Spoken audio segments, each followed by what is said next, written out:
Quand au début du siècle dernier, le jeune abbé Bridel arrive à Fougères en 1909, la ville bretonne, située au nord de l'île-et-Vilaine, est dominée par l'industrie de la chaussure.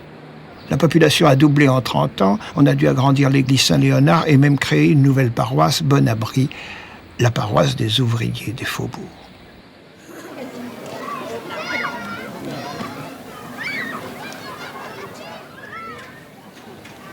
La plupart des Fougerais travaillent pour la chaussure, soit chez eux, soit à la fabrique. Il y a alors une quarantaine d'usines. On en comptera près d'une centaine dans les années 20. La ville, jusqu'ici en continuel essor, est une ville ouvrière marquée par la grande grève de l'hiver 1906-1907. Une grève suivie dans toutes les usines. Un mouvement parfaitement organisé, avec soupe populaire, corvée collective de bois et de pain, exode des enfants vers Rennes, Saint-Nazaire, Laval et même Paris. Une grève fondamentale pour la reconnaissance du syndicat ouvrier, la Bourse du travail. Commencée en octobre, la grève, sous haute surveillance de l'armée, ne se termine qu'en février, après une longue négociation des contrats usine par usine. Elle n'aboutit qu'à une infime revalorisation des salaires. Mais elle a, c'est sûr, installé la reconnaissance définitive du syndicat.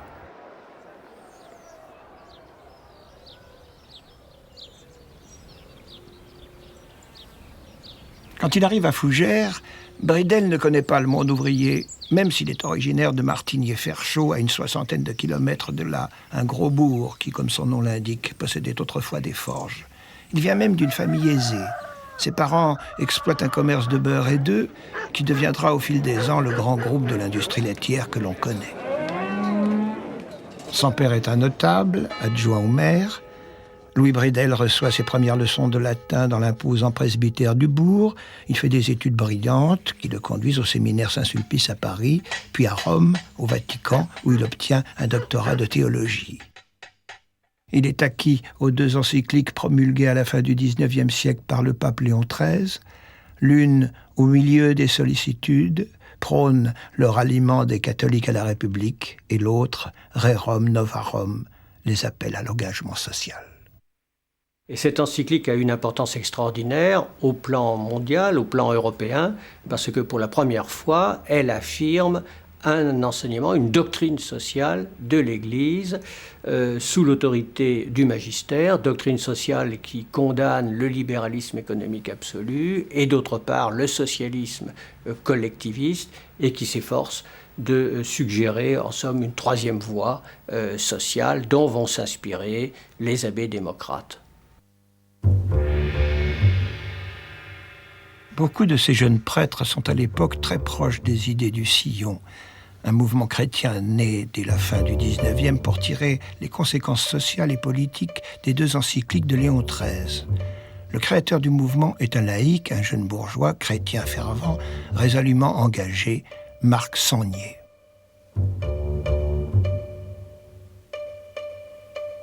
Pendant ses études à Paris, le jeune Bridel a fréquenté les milieux sionistes et son leader charismatique. Sangnier, avec sa jeune garde, béret noir brodé d'un S rouge, chemise blanche, cravate noire, pantalon noir et jambière, rêve de créer une contre-société chrétienne dans un grand élan de justice sociale.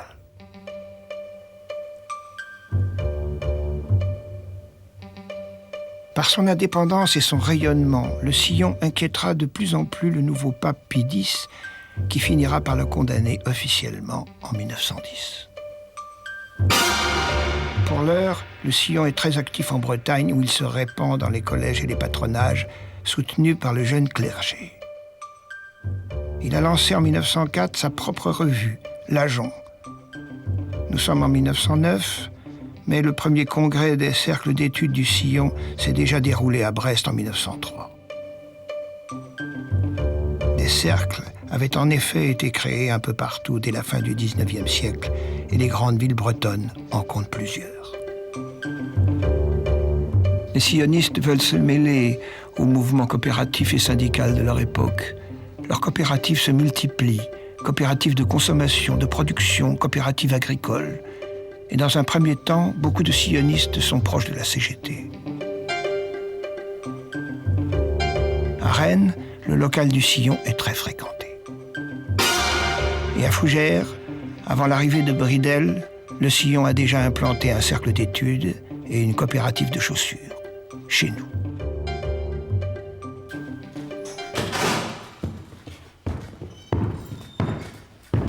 Quand il arrive à Fougères, Bridel est chargé officiellement de l'œuvre Saint-Joseph, un patronage de type classique avec une société sportive dotée notamment d'une section de gymnastique. Cette section existe toujours. La gymnastique est très en vogue à l'époque, elle donne des corps sains. Très vite, il fonde un cercle d'études pour former des élites et à peine arrivé, il organise une première conférence-meeting sur le thème « Pourquoi sommes-nous républicains ?» Il y en aura ainsi chaque année jusqu'à la mobilisation de 1914. Il crée aussi un journal et déjà une société de secours mutuel pour la protection sociale des salariés. L'abbé ne perd pas de temps. L'abbé ne perd pas de temps, en effet. Il va se lancer très rapidement dans la création de syndicats. On en dénombrera 7, dans la chaussure, parmi les employés du commerce, dans le rail, dans l'ameublement, dans la métallurgie. En 1913, l'abbé Bridel va créer et regrouper ces syndicats dans une maison qu'il installe dans un ancien hôtel particulier qui a d'ailleurs été occupé par Chateaubriand dans la paroisse Saint-Léonard. À tel point qu'en 1914, à la veille de la guerre, on va dénombrer quelques 1000 adhérents à cette USC qui se veut le pendant de la Bourse du Travail créée à Fougères dès 1900. Fougères qui est une ville comme Brest ou comme Saint-Nazaire que l'on surnomme d'ailleurs Fougères-la-Rouge. Oui, à l'époque de l'arrivée de la loi Bridel en 1909, il est évident que le syndicalisme fougerais est déjà un syndicalisme extrêmement puissant. Il compte quelques 3000 syndiqués sur les 10 à 12 000 personnes qui sont employées dans la chaussure alors, ce qui est quand même quelque chose de très important. Il est aussi le principal syndicat de la Fédération des cuirs et peaux, qui est une fédération virulente à l'intérieur de la CGT. Donc c'est un syndicalisme bien implanté. Et lorsque l'arrivée de l'abbé Bridel, finalement, dans un milieu qui est en définitive quand même marqué par un anticléricalisme latent, cette arrivée de l'abbé Bridel est mal vue, surtout que ses initiatives sont un peu perçues comme celles d'un personnage qui joue un peu les diviseurs.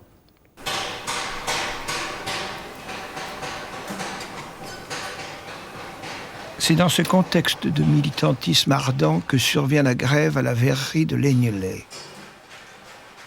La verrerie est alors prospère, on y travaille le verre à l'ancienne, selon la technique du verre, fait main, soufflé bouche. On y travaille dur, en famille, femmes et enfants compris. L'usine est organisée de manière tout à fait originale. Son patron, Henri Chupin, craignant avant tout les revendications sociales, pense avoir réglé la question en ayant fait de son usine un monde clos sous sa direction paternaliste, autoritaire et aussi très catholique. Au-delà de la fabrique elle-même qui emploie près de 300 ouvriers, c'est une véritable cité ouvrière qui vit en autarcie. Les hommes et les femmes qui y travaillent habitent avec leur famille les logements ouvriers de la verrerie. Ils y font leurs achats, y trouvent leurs distractions et y bénéficient d'un ensemble de protections sociales. On peut vivre toute une vie sans sortir des verreries, les Violets. Henri Chupin est proche en réalité des idées de l'association catholique des patrons du Nord, c'est-à-dire des gens qui sont à la fois des catholiques sincères, qui s'estiment responsables du sort de leurs ouvriers, en particulier de leur santé à la fois physique et morale, mais qui sont aussi des chefs d'entreprise et qui ont donc une logique de chefs d'entreprise pour qui il y a une autorité dans l'entreprise. Face à cela, les abbés démocrates proposent une autre interprétation de Rerum Novarum. Le problème, c'est qu'effectivement, chacun a son interprétation, et sur la question du juste salaire, par exemple, on a eu l'interprétation des patrons catholiques et celle des abbés démocrates, qui n'était absolument pas la même. La cristallerie est régie par un conseil d'usine, avec quelques ouvriers élus, et la présidence donnée à Henri Chupin, le patron, Monsieur Henri, comme on l'appelle. Ce conseil d'usine, qui se définit comme un syndicat mixte ouvrier-patron, est en fait une mascarade. En 1919 naît la CFTC, la Confédération des travailleurs chrétiens. Aussitôt, l'abbé Bridel fait venir son président dans les locaux de l'usine pour une conférence. À l'issue même de la conférence, une section est créée et dès le premier conseil d'usine qui suit, elle revendique des augmentations de salaire. C'est le début d'un conflit grave dans lequel s'engage résolument Bridel. Quelques mois plus tard, le patron Henri Chupin licencie sans motif véritable le secrétaire du nouveau syndicat chrétien. Aussitôt, c'est la grève.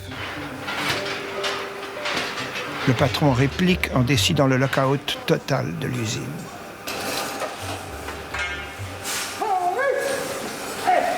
Le grand four à fusion est déserté. Très vite, la situation des grévistes devient dramatique. Logés auparavant à l'usine, beaucoup se retrouvent du jour au lendemain sans toit ni ressources. Pour l'abbé Bridel, qui se sent responsable, la seule solution est de construire une nouvelle usine, leur usine, et de créer une coopérative. Il multiplie les démarches, un terrain est trouvé. Pour fonder la coopérative, les ouvriers apportent souvent la totalité de leurs économies. La grève dure 9 mois et bouleverse la ville.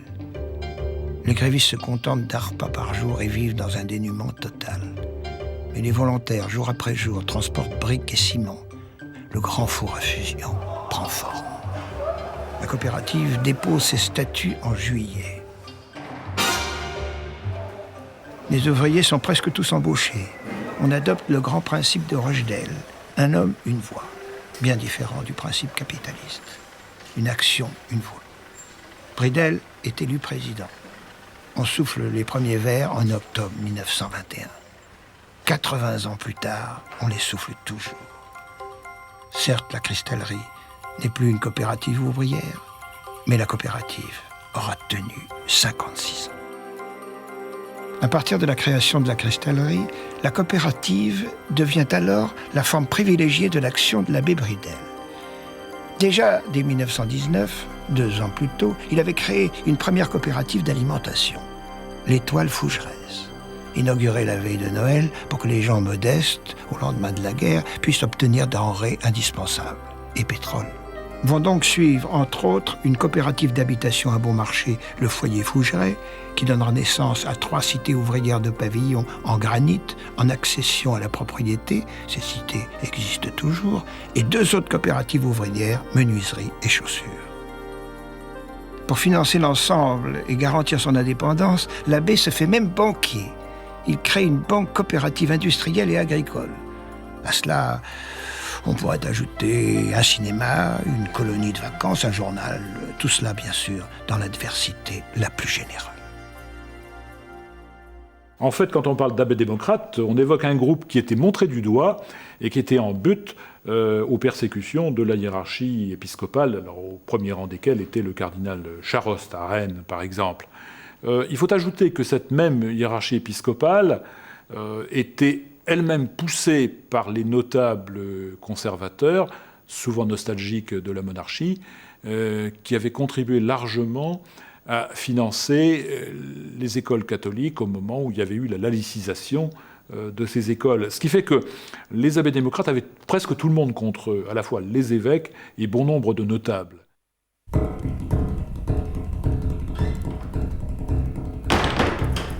À Fougères, la vie devient rapidement insoutenable pour l'abbé Bridel dans sa propre paroisse. Plusieurs prêtres ne cachent pas leur sympathie pour l'Action française. La coopérative lancée, il est contraint de quitter le presbytère. Sanction de l'évêché, il est déchargé de toute fonction. Il devient prêtre libre. Il loue une maison rue Pasteur, où il s'empresse de faire des réunions et poursuit, envers et contre tout, mais presque plus facilement, son action syndicale et coopérative. Illusoirement mis à l'écart par sa hiérarchie, Louis Bridel restera 23 ans à Fougères. Il ne connaîtra pas les mutations répétées comme la plupart de ses semblables, tel son aîné, l'abbé Félix Trochu, de passage à Fougères, à l'église Saint-Sulpice, mais déjà déplacé quand Louis Bridel arrive. Quand l'abbé Trochu quitte Fougères, il en est à sa 5e sanction. Certains ont peut-être dit que le sous-préfet avait eu sa peau. C'est-à-dire que c'est un prêtre qui porte sur sa soutane, finalement c'est comme s'il portait sur sa soutane une pancarte prêtre social. Il a plongé très jeune vicaire dans la marmite sociale en créant une caisse de secours mutuel qui est l'ancêtre du Crédit Mutuel de Bretagne. Par la suite, il en créera une trentaine en Bretagne. Il convertira un ami, un prêtre de Loire-Atlantique qui créera 50 caisses de secours mutuel. Donc, il a une image de prêtre social, un peu rebelle aussi. Il a écrit un livre, Questions rurales, qui est une sorte de manuel à l'usage des ruraux pour secouer la tutelle des hobereaux de l'époque et donner aux paysans les moyens de se grouper, de s'occuper de leurs problèmes eux-mêmes au lieu de se faire diriger par les autres. Enfin, c'est également un homme de presse car il a compris très tôt, un des premiers, que la presse était un outil formidable pour faire bouger la société de son époque. Il a créé 5 hebdomadaires, partout où il passait. Chaque fois qu'il était muté dans une paroisse, quelque temps après, il créait un hebdomadaire. Et puis, il a créé l'Ouest Éclair à Rennes, qui deviendra Ouest France. Félix Trochu est né à Guères, dans le Morbihan, une famille d'artisans. Son père était serrurier, une famille vivant pauvrement comme les paysans des environs. Il fait des études brillantes et, tout jeune vicaire, il est enthousiasmé par la lecture de La Justice sociale, journal lancé par l'abbé Naudet, un prêtre bordelais, chef de file des abbés démocrates. Il lui écrit, l'abbé Naudet lui répond et le conseille. Pour Trochu, c'est une révélation, un déclic. À Rennes, il se lance dans de nombreuses actions sociales. L'évêché le déplace à la Guerche de Bretagne. Mais non loin de la Guerche, à Vitré, l'abbé Augustin Crublet, qui a fait de son côté une coopérative d'ouvriers chaussonniers, remarque l'activisme de Trochu. Ils deviennent amis. Crublet passe souvent le dimanche après-midi au presbytère de la Guerche avec Trochu. Ils échangent des idées. Ils se mettent tous les deux à rêver d'une feuille, d'un journal où ils exposeraient leurs opinions sociales et républicaines et pourraient aider les soumis à se libérer de la tutelle des châtelains, très forte dans la région de Vitré. L'occasion va leur être offerte par la mise en vente d'un petit hebdomadaire local de 4 pages, le journal de Vitré, journal catholique et monarchiste. En sous-main, sans apparaître officiellement, ils le rachètent pour une bouchée de pain et en changent l'ancienne devise pour Dieu pour la France, qui devient pour Dieu le peuple, la France. Dès lors, les deux compères vont mener double vie, ne ménageant pas leur peine pour faire vivre leur journal. L'abbé Lemire, député du Nord, grand défenseur des petits à l'Assemblée nationale et créateur des jardins ouvriers en France, a son portrait en tête de page. Trochu découvre son goût pour les techniques de la presse et rédige, sous des pseudonymes, de nombreux articles. En fait, au-delà de leur engagement social, l'ambition de nos deux abbés est clairement politique. À coup d'articles, ils voudraient préparer l'opinion à élire l'abbé Naudet à Vitré, face à un châtelain local. Trochu et Crublet sont démasqués et à nouveau déplacés. Mais à peine mutés, nos deux abbés vont créer d'autres journaux. Crublet lance le Daulois à Dole de Bretagne et Trochu l'Écho du Travail à Rennes. Plus tard, Trochu, déplacé à Tinténiac pour avoir fait l'Écho du Travail, lancera aussitôt l'Écho de la Mer et Crublet, déplacé à Plélan-le-Grand, le Montfortais. Lorsqu'on lit le premier éditorial de l'Écho du Travail, un éditorial signé la rédaction, mais qui a été rédigé par Trochu, l'abbé Trochu annonce carrément la couleur. Le journal défendra les intérêts des ouvriers, qui ne pouvaient pas beaucoup s'exprimer à l'époque. Il réclame la suppression du travail de nuit pour les femmes, diverses autres mesures. Et puis il a une rubrique du travail qui est signée de Jules Trimardeur, c'est tout un programme, et il lance même un appel aux ouvriers pour leur demander de leur en parler de leur salaire, de la manière dont ils vivent, de leurs conditions de travail, de la manière dont ils arrivent ou pas ou mal à gérer leur budget. En fait, l'abbé Trochu invente l'interactivité, ce dialogue, cet échange entre les lecteurs et les médias que la grande presse reprendra plusieurs dizaines d'années plus tard.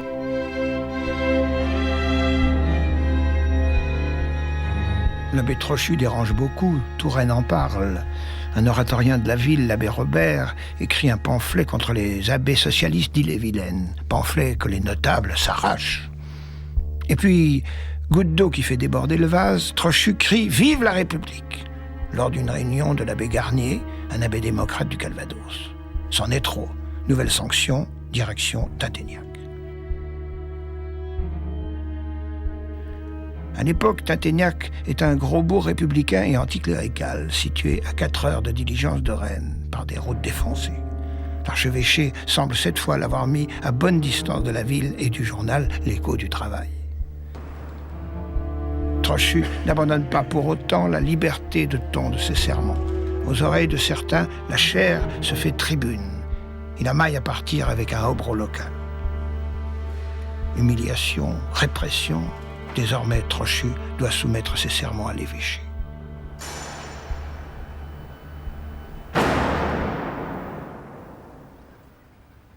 Malgré ces difficultés, Trochu poursuit cependant ses réalisations sociales. Il crée des caisses rurales et des syndicats. Et il commence à rédiger son premier livre, les fameuses questions rurales. Un brûlot, pour certains, dans lequel il aborde la question de l'impôt foncier, des retraites, des charges pesant sur l'agriculture. Et naturellement, les formalités à remplir pour créer un syndicat. L'abbé Trochu et l'abbé Crublet en ont assez d'être la cible de critiques à propos de leurs hebdomadaires. Bon, ils pensent que ça ne pourra plus durer très longtemps. Et ils se disent qu'il faut absolument que nous trouvions un laïc pour protéger nos soutanes.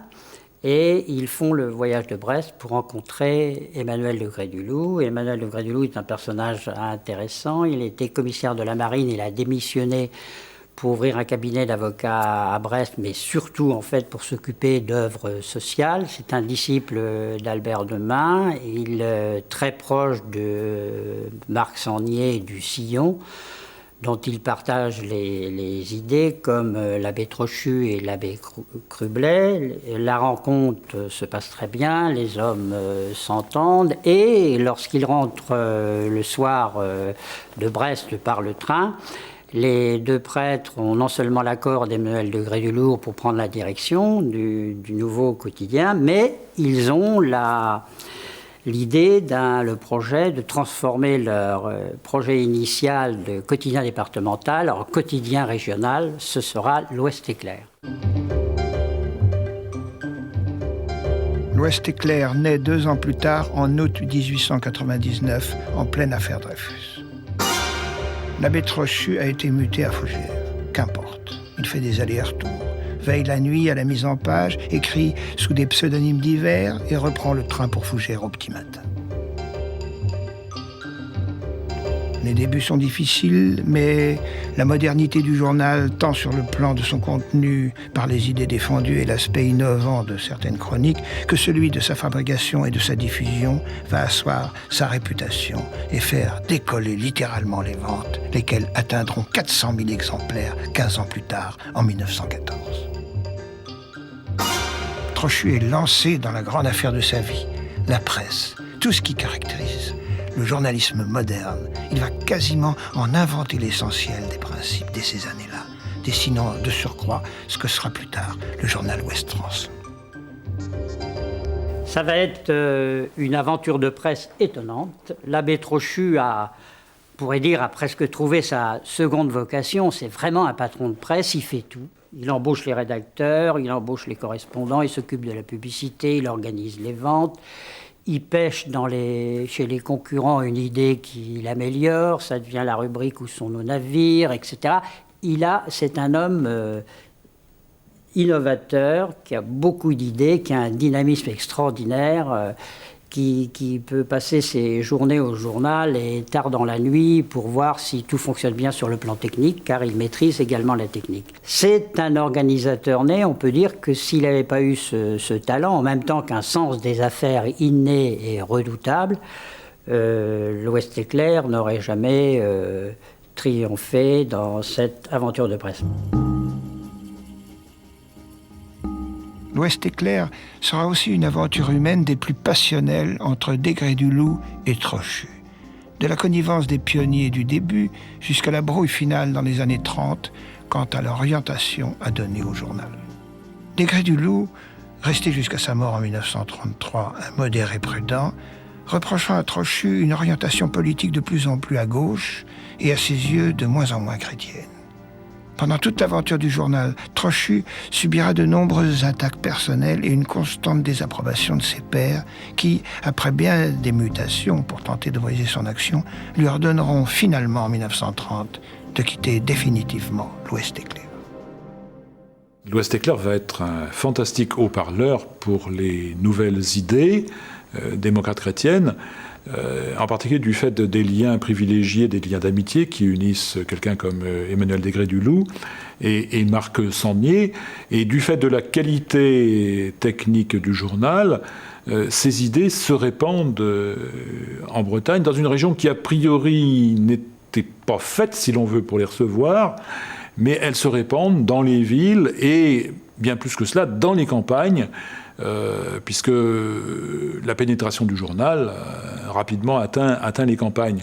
Et ceci se traduit, y compris sur le plan des élections, où on peut mesurer quantitativement l'influence de l'Ouest éclair, tout spécialement aux élections de 1928, qui sont un véritable séisme politique en Bretagne. C'est là qu'on tourne définitivement la page des nostalgies monarchistes dans cette région.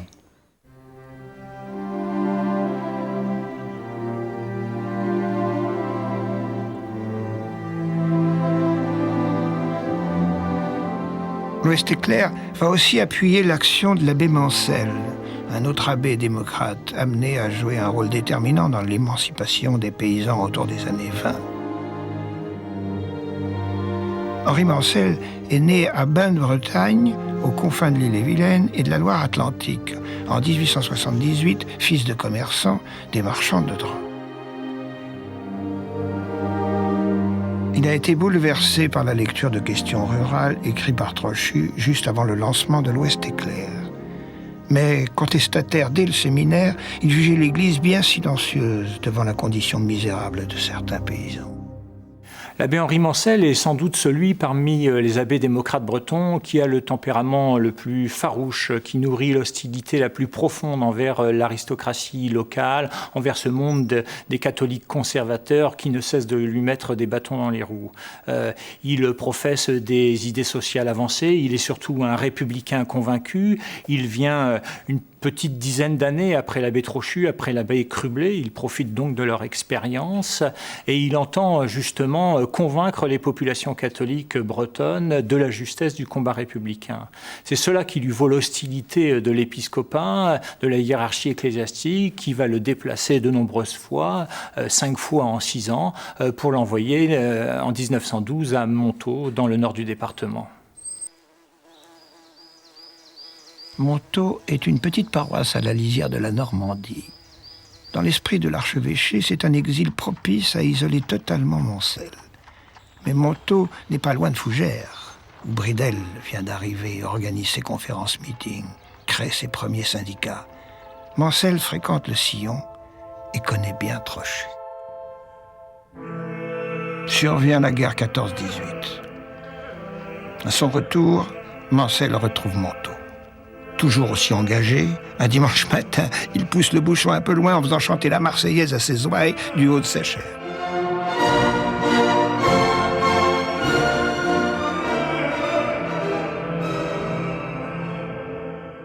Bon, alors cette fois, c'en est trop. Il est écarté de tout ministère après une dernière proposition, une mutation-sanction, qu'il a refusée. Il se retire à Bain, dans sa maison de famille, où là, il est brisé, il est écœuré.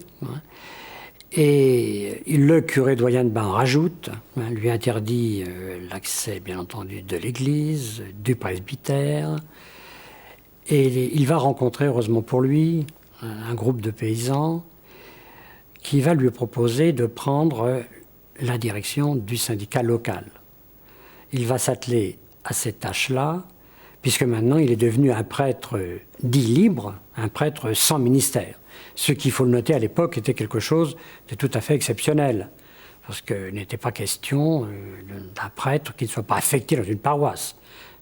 Donc Moncel est vraiment l'exception, et c'est cette exception-là qui va le pousser dans cette action, j'allais dire sociale.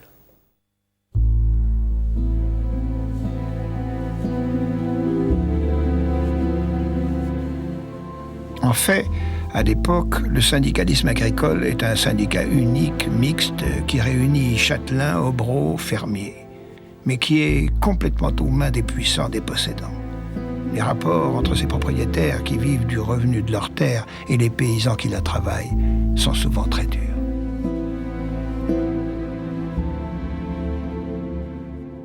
La situation des agriculteurs à cette époque n'était pas brillante. C'est le moins qu'on puisse dire. C'est ainsi que mon père m'a raconté que quand il était enfant et quand il sortait du lit, il avait les pieds dans l'eau. Mon grand-père, donc son père, est allé trouver le marquis de Beaufort pour lui dire qu'il voulait bien payer le paquet en bois s'il l'autorisait. Mais le marquis n'a jamais voulu. Il a dit qu'il ne convenait pas que des fermiers aient un plancher en bois dans leur ferme. Et c'est pourquoi l'abbé Moncel, l'abbé de Bretagne, fonde un syndicat qui va être indépendant, c'est-à-dire un syndicat de cultivateurs cultivants, c'est-à-dire de cultivateurs qui sont soit fermiers, soit propriétaires, mais qui, en tout état de cause, cultivent la terre, ce qui n'était pas le cas des notables qui étaient souvent à la tête des syndicats. Avec la création du premier syndicat séparé de cultivateurs cultivants en janvier 1920, une guerre sans merci vient d'être déclarée avec les grands propriétaires terriens. L'archevêché croyait étouffer le révolutionnaire. Moncel, passionné des problèmes agricoles, va devenir l'apôtre de l'émancipation paysanne. Les adhérents affluent des communes voisines. Les syndicats Moncel, comme on les appelle, se propagent en Ille-et-Vilaine. Puis, bien au-delà, ils appellent les paysans à se libérer de la tutelle de leur maître et ils se déclarent ouverts aux seules personnes exerçant effectivement la profession de cultivateur ou cultivatrice, travaillant la terre de leurs propres mains. Sont considérés comme paysans les propriétaires exploitants, fermiers, métayers, ouvriers agricoles permanents, valets de ferme, servantes. Le mouvement s'affirme républicain et fonctionne sur des principes démocratiques. Les responsables locaux sont élus à la base et les adhérents doivent remplir une fonction à tour de rôle. Pour la première fois, des agriculteurs de base rentrent dans des conseils d'administration. Rébellion et bouleversement total dans une société féodale encadrée par le noble et le prêtre. Les hobereaux, qui régnaient en maître, accusent Mansel de diviser le monde paysan. Mansel leur répond en mettant en garde les paysans. L'union que l'on vous prône est toujours la même, c'est-à-dire que ce sont toujours les mêmes qui sont dans la voiture et toujours les mêmes qui sont dans les brancards. Pour comprendre la force, voire la violence de l'engagement de ces abbés démocrates, il faut savoir qu'ils avaient un grand ancêtre, un ancêtre qui a compté dans l'histoire de la pensée sociale, qui a compté dans l'histoire de l'Église, c'est Félicité de Lamennais.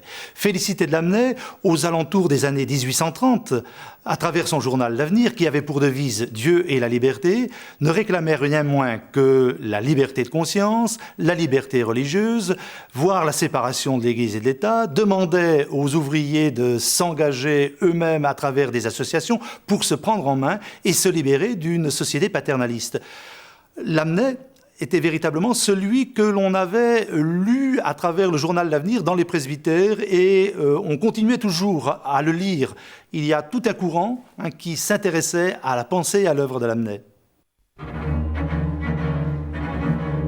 C'est aussi une guerre sans merci avec les évêques bretons qui relaient la colère des forces conservatrices et multiplient les condamnations publiques à l'occasion de manifestations agricoles. Ainsi, le cardinal Charost déclare-t-il: « J'ai déjà signalé aux retraites le caractère malfaisant et parfois déloyal de ces syndicats de cultivateurs cultivants que l'on oppose aux syndicats d'union. Ils n'ont ni mon autorisation, ni mon approbation, car s'ils se laissent entraîner sur une pente qui sera plus forte qu'eux, ils peuvent devenir plus redoutables encore que les syndicats ouvriers des villes. » Pourtant, 10 ans plus tard, vers 1930, le mouvement comptera 242 syndicats pour 15 000 membres. Au fil des ans, vont s'ajouter rapidement aux syndicats tout un ensemble de services.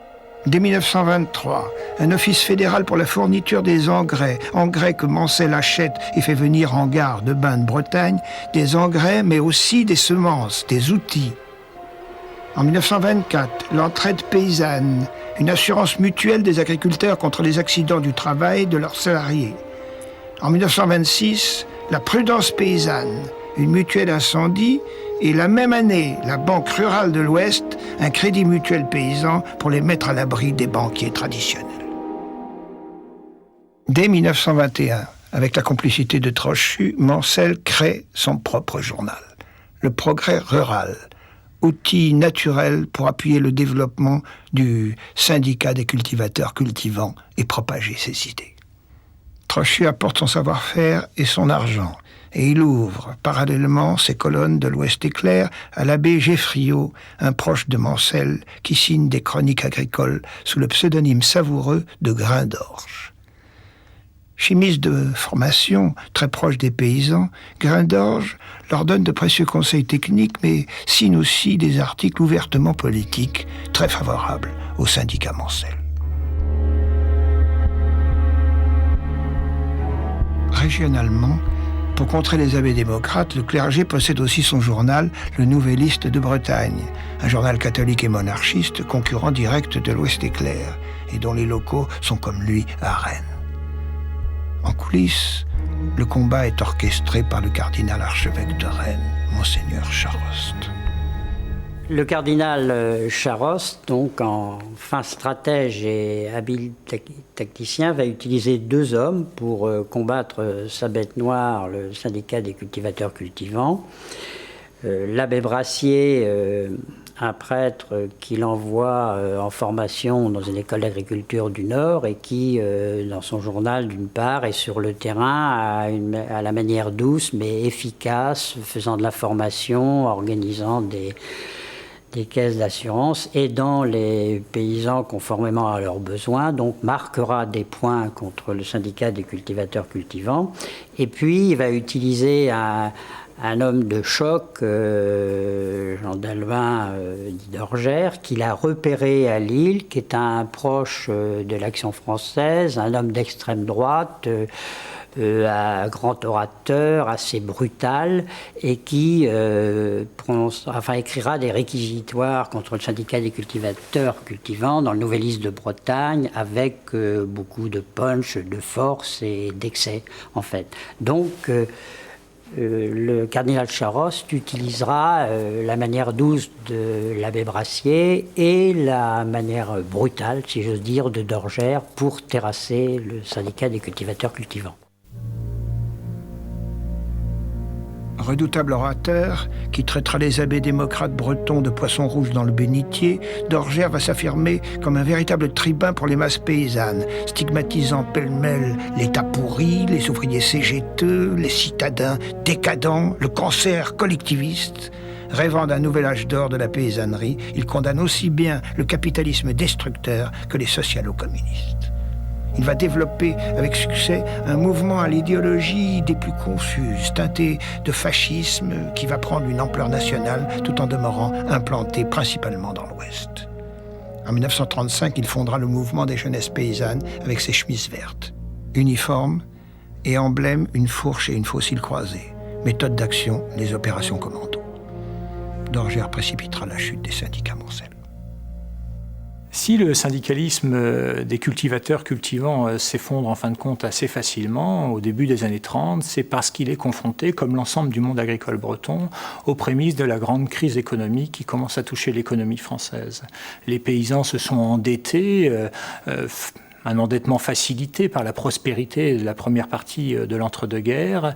Les entreprises agricoles ont elles aussi de graves difficultés et la banque rurale du syndicalisme paysan est elle aussi confrontée à de terribles difficultés financières. Il faut bien comprendre que c'est dans ce contexte aussi que des tensions naissent au sein du syndicalisme des cultivateurs cultivants, animés, si je puis dire, par l'extrémisme d'Henri d'Orgères qui, autour des assurances sociales, mène une vive agitation dans le monde paysan.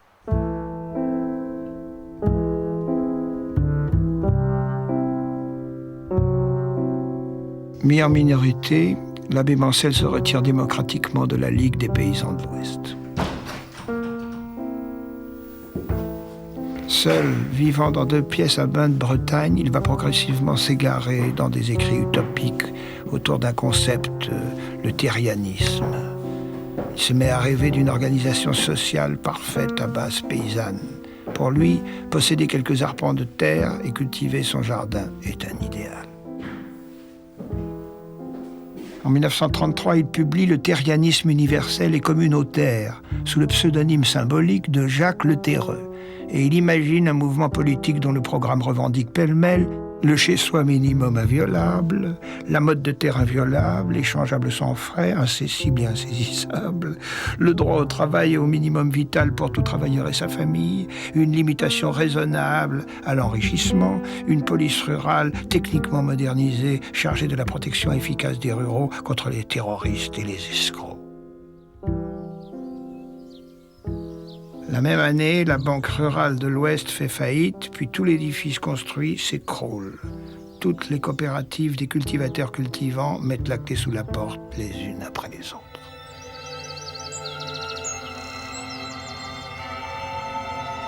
En réalité, pour la Bretagne, beaucoup de choses se sont jouées là.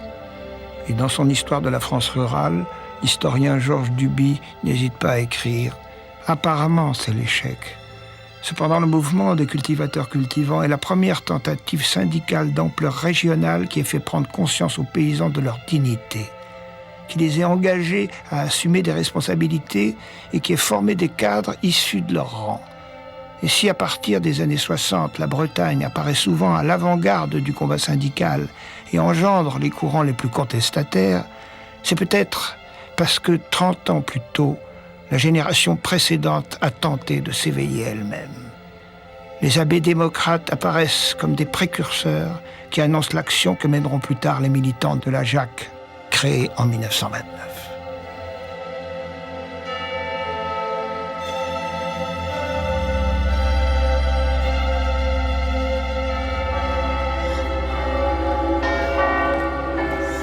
L'année de l'apparition de Terrianisme universel et communautaire de Moncel en 1933, l'abbé Bridel meurt, il a 52 ans. Les abbés Crublet et Geffriot, alias Grindorge dans Ouest-Éclair, tous deux compagnons de route de Bridel, comme de Trochu et de Moncel, portent les coins du drap mortuaire. 4000 personnes assistent aux obsèques dans sa ville natale, Martigny-Ferchaud. 800 ouvriers ont fait le déplacement de Fougères. 8 ans plus tard, est inaugurée à Fougères, à 2 pas de l'église Saint-Léonard, une statue avec cette inscription « À l'abbé Bridel, la classe ouvrière reconnaissante ». Par sa ténacité dans l'action, le Grand Noir, comme il l'appelait, avait fini par gagner le respect des Rouges. Oui, incontestablement, Bridel a marqué considérablement sa ville sur le plan social, mais ce qu'il faut souligner aussi, c'est qu'il n'était pas seul dans cette situation. Par exemple, à Brest, l'abbé Madec a créé un syndicat des ouvriers catholiques de l'Arsenal dès 1913, donc un petit peu avant celui qui a été créé par Bridel à Fougères dans la Chaussure. D'autres ont joué un rôle peut-être moindre, mais quand même considérable pour diffuser les idées du syndicalisme chrétien qui va se retrouver dans la CFTC, la Confédération française des travailleurs chrétiens. Alors, ça nous conduit peut-être à aller finalement plus loin et à déboucher sur aujourd'hui, où l'on peut constater, et c'est une des spécificités, une des originalités de la Bretagne, que le syndicalisme issu d'organisations chrétiennes, c'est-à-dire de la CFTC, dans ses différentes confédérations aujourd'hui, que ce soit la CFTC, la CFDT, voire quelques éléments des syndicats sud, ont des effectifs qui sont parfois aussi importants, voire plus importants dans certains départements que les organisations qui sont issues de l'ancienne CGT, c'est-à-dire la CGT Force ouvrière.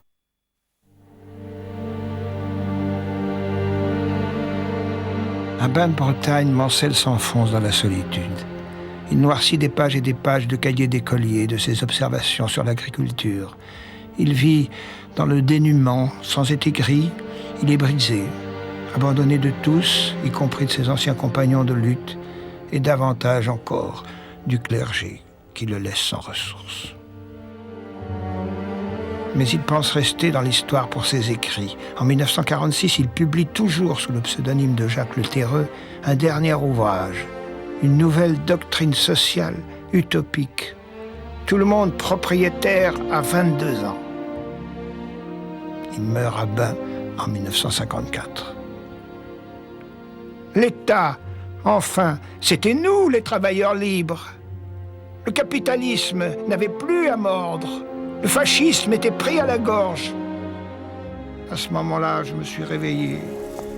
J'ai dû reconnaître, hélas, que mon rêve n'était encore qu'un rêve.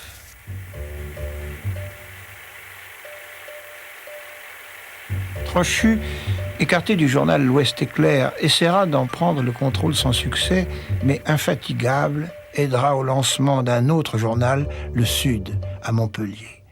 Puis, il cessera toute activité. Il mourra en 1950 dans sa villa Pax, à Saint-Servant. À la Libération, l'Ouest-Éclair deviendra Ouest-France. Son influence en Bretagne a sans doute pesé sur l'évolution des esprits.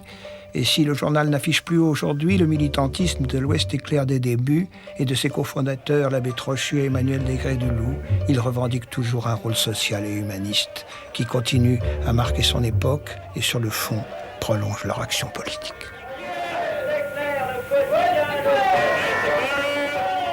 Dans l'héritage politique des abbés démocrates, comment ne pas évoquer ce qu'on a appelé la deuxième gauche, c'est-à-dire ces militants socialistes pour la plupart, qui ne sont pas venus de la gauche historique, c'est-à-dire de la gauche laïque, quelquefois anticléricale d'ailleurs, et qui au contraire sont issus de la matrice chrétienne, y compris assez souvent de l'enseignement catholique. Et ces hommes et ces femmes ont introduit à gauche des réflexes, des modes de pensée, qui sont les lointains héritiers des abbés démocrates, qui ont contribué a coloré d'une certaine façon la gauche bretonne. Certains apprécient, d'autres n'apprécient pas, mais on ne peut pas nier le fait.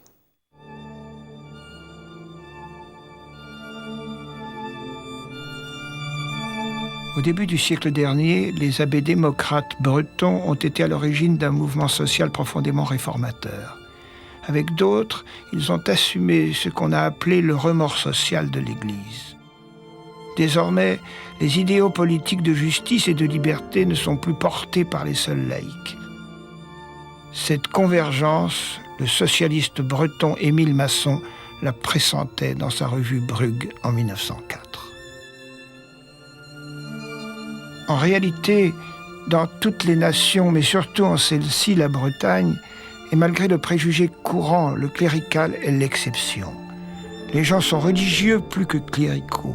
Ils sont chrétiens au sens primitif, et le prêtre breton est révolutionnaire, c'est Lamennais. Son adversaire, l'anticlérical, est également un être d'exception et sans aucune popularité profonde. Et le laïc breton est religieux, c'est Renan. En Bretagne, religion est révolution, et révolution est religion. À ceux qui n'entendent pas ceci, toute l'histoire des Bretons et leur caractère de païens chrétiens, de chouans anarchistes et individualistes syndicalistes est inintelligible.